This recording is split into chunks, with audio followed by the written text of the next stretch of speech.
On September 15th, at a ceremony in Washington, D.C., Bahrain and the United Arab Emirates established formal relations with Israel. This agreement was brokered by the United States, and more specifically, Donald Trump's son in law, Jared Kushner. This deal was significant because this was the first formalization of trade and diplomacy between Arab states and Israel. While President Trump says this discussion was very important, any fear that again Palestine was left out of the talks, that this agreement will embolden Benjamin Netanyahu in Israel, and it may cause hot conflict with Iran or Turkey. Today, Drew and I are going to try to just figure out some of this, if we can, on the Tonic Accord.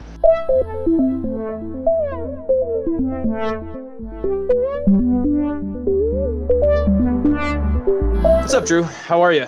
Doing good, Alex. How about yourself? Yeah, not too bad. Just typical Tuesday. Just trying to stay sane with everything. The smoke is actually. I'm looking outside and I see blue sky, so that's kind of nice. How's that situation down in Southern California for you? It's definitely been a little bit clearer. I feel comfortable going on jogs and stuff, so that's good. Fire season is never fun. Never fun at all. Yeah, it's tough now, especially with COVID, because earlier on we were all trapped inside and couldn't go outside, and it was beautiful, and now it's beautiful out, or supposed to be beautiful outside, and we can't go out with smoke, so it's just a very unfortunate time. But anyways, so what do you think about this deal? Like, I think on paper it looks good, or at least that's my first takeaway, is that I think we've talked about this a lot on the podcast, is that conversation's good, right? So the fact I think that Israel is down to talk with Bahrain and the Arab Emirates, I mean, it's a step, but I also think that it's not that impressive.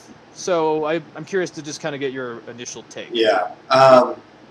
Well, I think you kind of already hit the nail on the head for me, at least. It's a nice gesture. For the first thing I think of is it is historic because it's a formal agreement between Bahrain, Israel, and the UAE. There's kind of been informal relations. Like, Israel has informal relations with the UAE for a couple of years. Has had informal relations with a few other Arab states, but it's never like set in stone on paper, and it's certainly hush hush because of the history and political turmoil in that area. So it's definitely historic because it's the first one in decades where it's like, hey, we actually have formal relations. I think part of this agreement talks about setting up embassies and ambassadors and flights to and fro. So that's that's real on the ground diplomacy being happening, and that's a good thing. My first instinct is that's good, right? We do talk about the new talk, and any kind of step forward is progress. What I'm worried about is that it's really not in the vein of let's establish peace and everything. It's more of how can we diplomatically be better set up to face our enemy, Iran, right? So the UAE is not friends with Iran. Bahrain is not friends with Iran, and certainly Israel is not friends with Iran. So it seems like it's like all the anti-Iranian buddies buddying up more officially. I guess that's fine. But like you said, there's the issue of Palestine and how the reason that Israel has been kind of neglected from diplomatic relations from all these Arab states is because of their occupation of Palestine, and how other Arab states have viewed that as such an offense to what they believe is Arab sovereignty and political sovereignty and all these things, as well as been condemned by the UN. That is why Israel has been one of the main reasons that Israel has been kind of excluded from diplomatic relations. And so to the Palestinians, they see this as kind of betrayal from Bahrain and the UAE. It's like, hey, that wasn't the whole point. Like, we're still being occupied. We still feel that we are being oppressed in many ways, and you're going ahead with normalization of diplomatic relations with our oppressor. Yeah, no, I think that's a really good point, and like kind of my first response to that is that history I think is just somewhat repeating itself in terms of Palestinian and Israeli relationships. It's just there are new actors in the Middle East that maybe weren't as impressive in other historic deals between these countries, right? And what my big issue is that I think a lot of scholars, even a lot of diplomats, a lot of people from around the world kind of view this conflict as Judaism versus Islam. But I would kind of go deeper than that and say that I think it's more out of close ties and a very traumatic history between Israel and Palestine, where obviously there's no doubt that, extremists on either side are very anti-Jew or anti-Muslim, kind of depending where you're at. And there's a lot of historic ties that will cause tension, conflict, violence, all the above. But I think we forget that there are many Arab countries that are willing to work with Israel. So I like to kind of toss out that take that it's just like Islam that is kind of like contradictory to Judaism inside of Israel. I think it's the fact that Palestine and Israel have never really been able to come to any terms. And the Middle East seems to be somewhat moving on from them, unfortunately, especially in this world where there's Iran, Turkey, you have Russia and China, all influential in the region. I think a lot of these wealthier Gulf states don't frankly care about Palestine.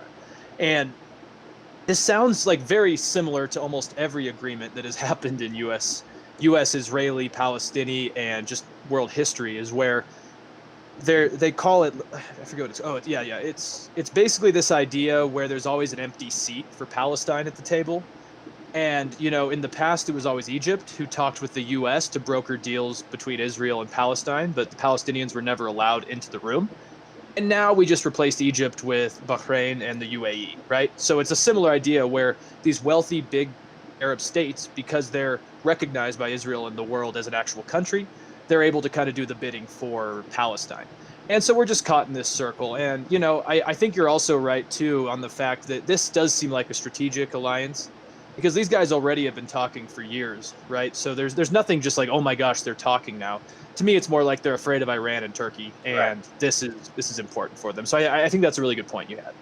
Yeah, I mean, I still think that, like, I don't know. I mean, I wanted to ask you this, right? Like, if this increases the chance of peace and prosperity in that region, do the ends justify the means, right? Like even if it's, do the ends justify the means? Like, if a few Arab nations kind of ignoring or giving up hope on the Palestinian struggle, or but in the end it creates a higher standard of living for people in these nations and increases the diplomacy among that region, is it quote unquote, is it worth it? Okay, so there's kind of two parts to this response then. Sure. So I don't think it would ever be good for Palestine, and I think one of the biggest criticisms of this deal is that obviously I haven't seen a lot of actual specifics yet. I think there's a purpose for that, but these settlements, I mean, yeah, Israel's agreed to kind of halt them for the most part, but it's basically kind of told Benjamin Netanyahu that the Arab world doesn't care about Palestine. Right? These countries were very down to sign this agreement, even while Netanyahu and the Israeli linked to party are still expanding onto these territories. So, much like I remember back with the impeachment of Trump, when people said, oh, this is just going to embolden Trump, I think it's very similar in this, is where Benjamin Netanyahu feels like he's won. And so I almost think it's going to make at least Israel a more dangerous and kind of sporadic actor on the world stage just because of that. But then the second part is that the World Economic Forum, I was reading an article earlier today about what they think, and they argue that agreements like this are steps in the right direction, because they say that in order to deal with poverty, education, a lot of other facing issues, drought, climate change, that the Middle East is really seeing extremely bad, they say that they need some sort of an integrated market like the EU, and then also like a body like NATO. And so they think that this agreement is just the first step, and it's kind of telling Saudi Arabia that maybe we can also sign a deal with Israel. And so they're looking very optimistically, and there's obviously negatives as well, but optimistically they think that at least maybe this could be the form of some united Arab apparatus, because usually Arab states are notoriously bad at unifying together, just mainly because of their religious divides. Right. And maybe this is the right step. But now the problem is that Israel has never had a conflict with Bahrain or the UAE, so they're peaceful actors. They don't have any reason to not sign a deal. I'm more worried about countries like Libya, Syria, Palestine, which technically is not a country, but it's a whole other topic. But I'm more worried about these impoverished countries that are being taken advantage of by these big Gulf actors, and they still don't have a seat at the table. So long answer, but I think it's complicated. Like, yes, it's good that we're talking, but again, the Middle East is not stable. Just the wealthy actors know that Israel's good for them. Yeah. I think the big one you said was Saudi Arabia, right? Because, I mean, part of the stipulation in this agreement is, like, not only will you not, obviously establishment of peace and diplomatic relations, so you don't go to war, but it also talks about how, like, not supporting, foreign actors to go to war with each other. Basically, like, don't fund terrorism against Israel. Probably easy to do for Bahrain and the UAE, but, like, if you had an agreement between Israel and Saudi Arabia, right? Saudi Arabia does do that a lot. We know that they do that. I mean, they've done it against the United States. Like, let's not forget their involvement in 9/11. So I wonder if this kind of treaty is even possible with some of these other states. I do think that the establishment of, like, I don't know, it's tough because overall I think this is a good thing. Overall, I think that it could lead to bigger and better things for this region. A lot can sprout out of this seed.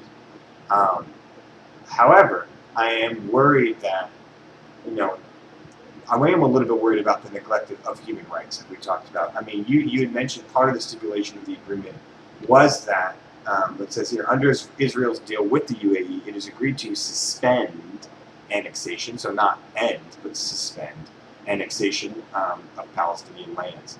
I'm reading here that critics of the deal said that the clause was only added as lip service to the Palestinian issue. It seems like it hasn't worked as lip service either. Palestinians are pretty upset.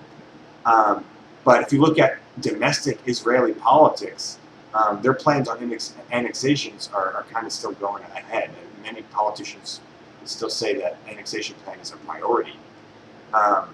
Let's not forget, though, that part of this annexation plan is in line with what the Trump administration proposed back in January, which we talked about.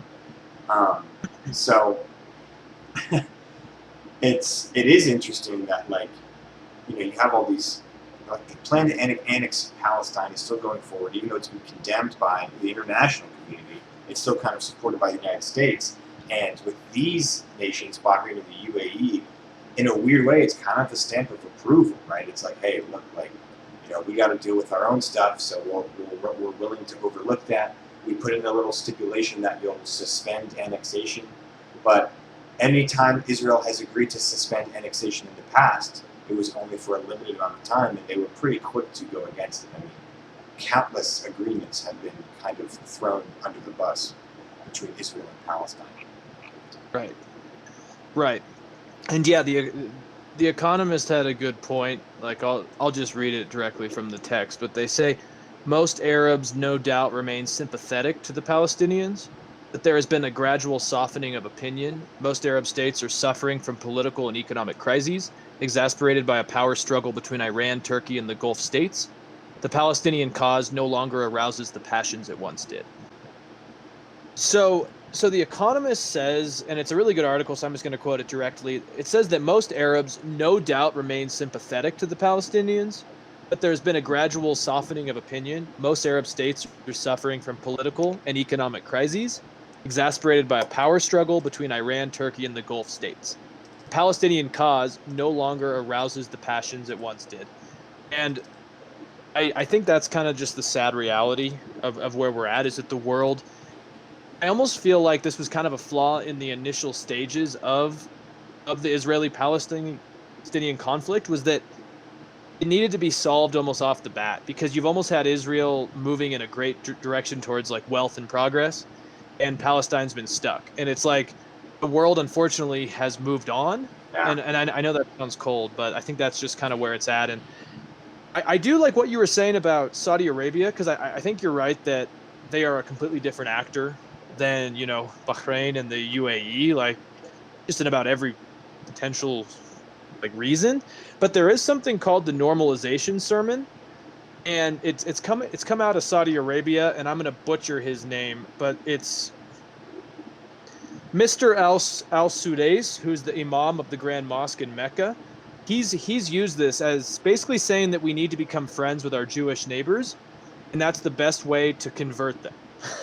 So clearly there's still that, religious aspect of we need to convert, but it's an interesting change where it says we actually need to befriend our neighbors to move forward. And so, I mean, I think it's better than, bomb Jewish communities or, Sure. like the old school stuff. So I think it is interesting. And like, I think it goes into just Saudi Arabia in general. It's definitely changing. I think they're still a flawed actor, but they are changing. So it's kind of interesting. But my biggest fear with Palestine is that this sense of betrayal is going to just cause them to radicalize even further. Mm. And that's always been the problem with Palestine, is that a lot of good actors around the world don't want to deal with Palestinians because there's groups like Hezbollah and Hamas, who are just notoriously violent.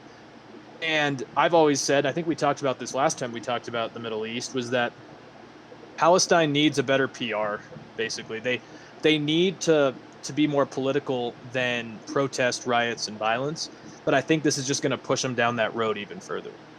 It will be interesting to see how Palestinians react to this in the long term. Obviously, it's been a few days, and we've, some of these articles mentioned that Palestinians are not happy; they feel they've been betrayed.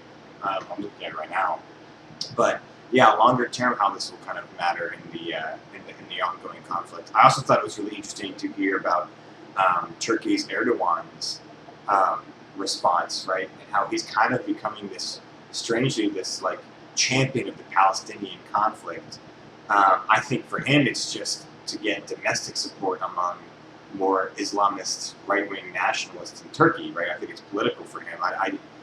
Erdogan doesn't sound to me like someone who just does things out of the goodness of his heart. So, to me, I think he's sympathizing with the Palestinian movement to bolster his domestic clout, right, among right-wing Islamists. But other than him, though, it does seem like the Arab, again, Turkey's not necessarily an Arab nation like the UAE is. So the people that are more closely culturally aligned with Palestine, it's like you said, have seemed to move on. And it does seem like it's just like a product of a new global world, right? Like the UAE is, very wealthy, at least for the monarchy there is very wealthy, and they have issues with Iran. Like, it just seems like they have other things to worry about than Palestine. And this is evidence of that. The reason we're saying this is because this kind of agreement, which is again historic in the formal sense, is kind of evidence of that. Right. And yeah, I mean, I think especially Erdogan and more generally Turkey's response to this, it's definitely political, mainly because Turkey has not been a friend or ally of the Gulf states, right? And so I would imagine, obviously I'm no expert on this, but I would imagine that Turkey sees this as a threat to their regional power. Yeah. In a lot of ways. And yeah, I mean, they're buddies with Russia, a little bit with Iran, and these are all actors that don't get along with the Gulf states.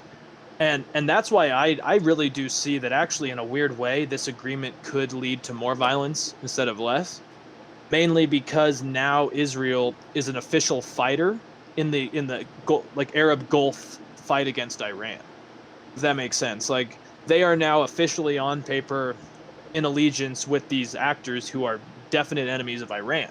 And so then you look at the Yemeni crisis, now we have another actor, and maybe we can see this spiral out of control more. That's kind of my big fear of this.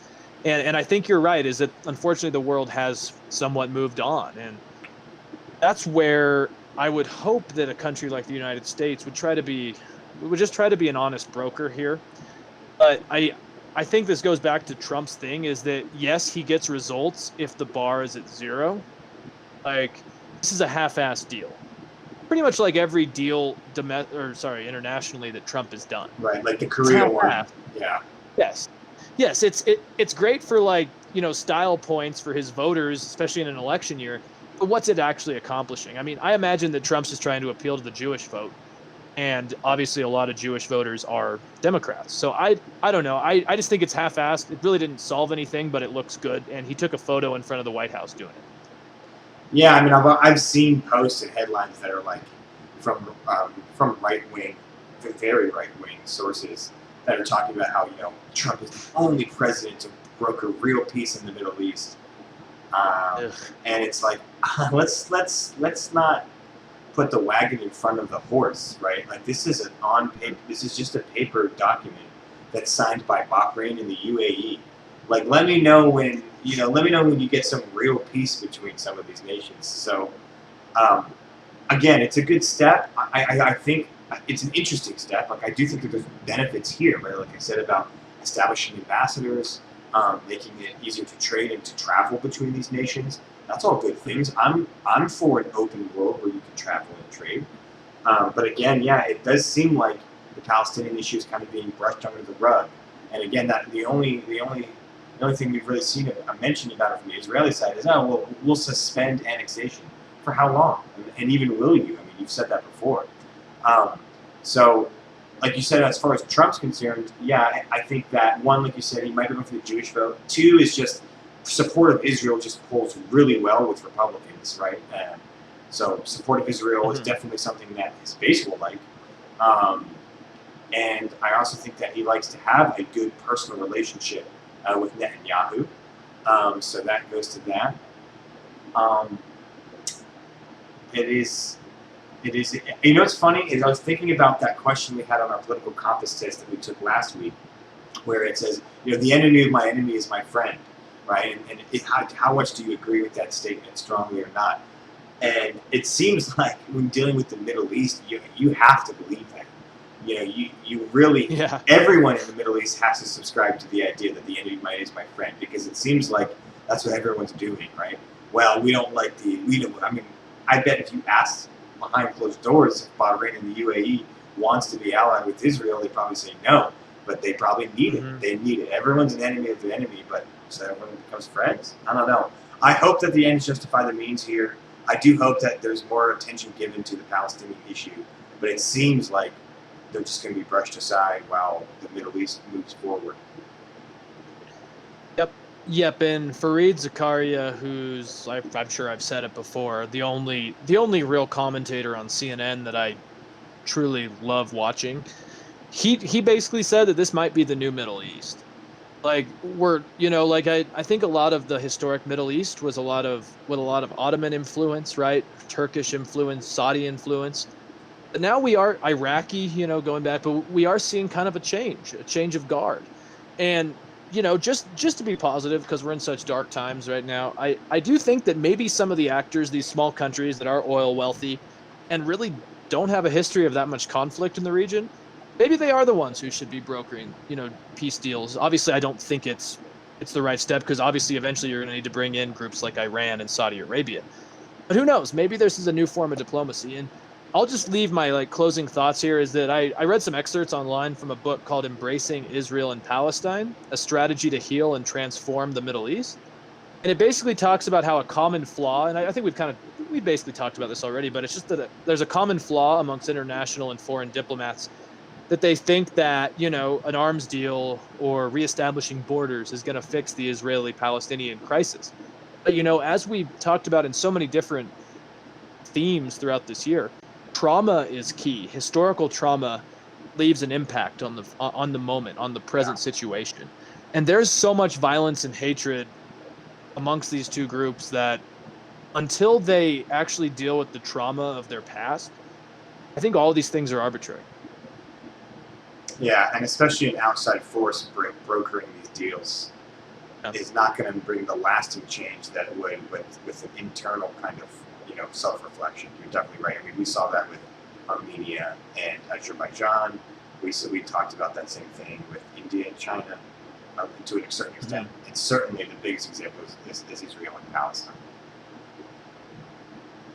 Exactly. So I almost see this being something, I don't want to say a genocide, because I'll just get killed alive online for that, but there are, I think, similar patterns between something like, the Armenian genocide with Turkey and Armenia, or these other type of kind of cultural conflicts that end in violence. I think there are some similarities. Like, I'm not calling this a genocide, but there's a similar kind of cultural clash, and it needs to be dealt with probably in similar ways. So, yeah.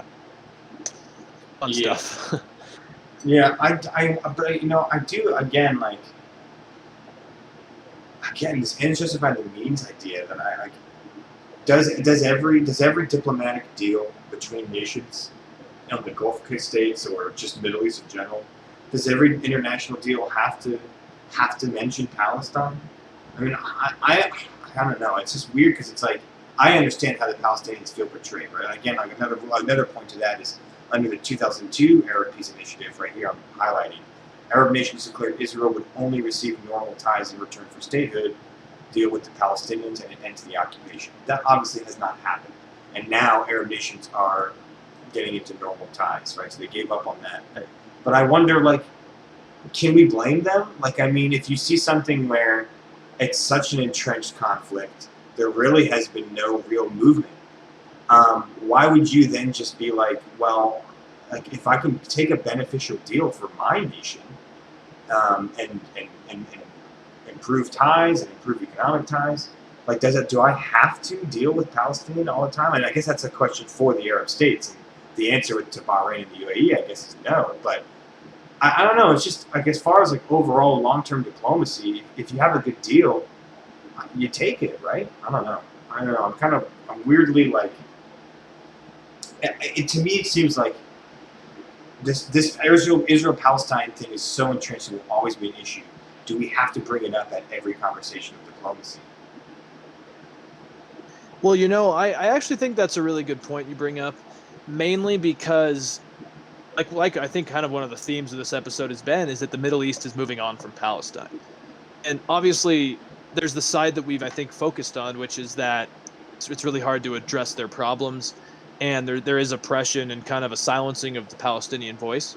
But then at the same time, as history has shown us, the Palestinians are also not a great actor.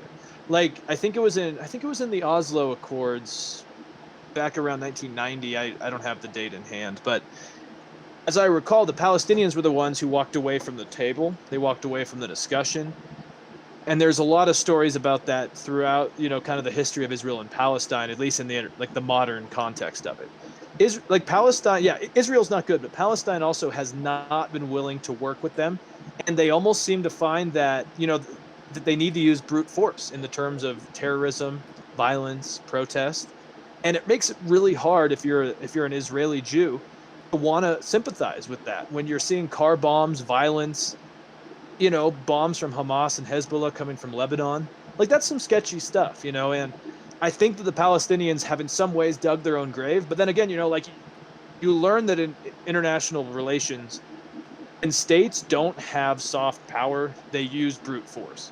And I think that's the big problem with Palestine. But I agree with you. Like, I don't know if they need to be part of the talks. Or just, yeah, I don't know. It's tough. It's just I'm thinking from the perspective of like a Bahrain or a UAE or whatever, a Lebanon or a Yemen, where it's like, do I have to let this one issue prevent me from creating the apparatus to benefit my own nation? It's hard because you don't want to neglect human rights, but at the same time, is the net positive that we have a more peaceful and interconnected Middle East? I don't know. It's tough. It's a tough one. So it's definitely, this one certainly is not like, I'm not immediately like, oh, Trump bad, Israel bad, this whole thing's bad. I'm definitely not like that. I feel that there's actually good parts to this. But I think in the end that it's mostly strategic against Iran, and it is a bummer that I guess it doesn't address the Palestinian occupation as much. But I'm still conflicted as whether it needs to. I think this is. I think this is literally a geopolitical agreement disguised as a peace deal, and I've told my dad this is I'm like I think as Americans it's easy to really hate on Benjamin Netanyahu. But you also have to kind of look at the perspective of the Link Tube party there. Like they've been dealing with attacks for a long time from actors out of Palestine. And so there's probably a reason why they've got more and more nationalist and defense heavy over the years. It's because that's where the public support is. And honestly, if you're an Israeli Jew in that part of the world surrounded by actors that historically don't like you, it's going to make you aggressive and nationalistic. So it's tough. I don't know. But yeah, we could go on all day about this. Like this is one of those issues. I remember in college, we've had professors who have literally said, I've studied this my whole life and still don't have a solution. Yeah, yeah. I don't That's think. tough. I mean, if someone had an answer, we would have heard it by now. Yeah. All right. So cool. If you guys agree, disagree, hate our opinions on this, agree with our opinions, please let us know. We're on YouTube, Apple Podcasts, iTunes, Podbean, all those random third-party sites. We're here on Twitch. Had some little technical difficulties, but we are here on Twitch. So, yeah, please let us know. Tell your friends. Follows always help. Subscribing always helps. And, yeah, we'll be back later. So take care. Have a good night. Take care.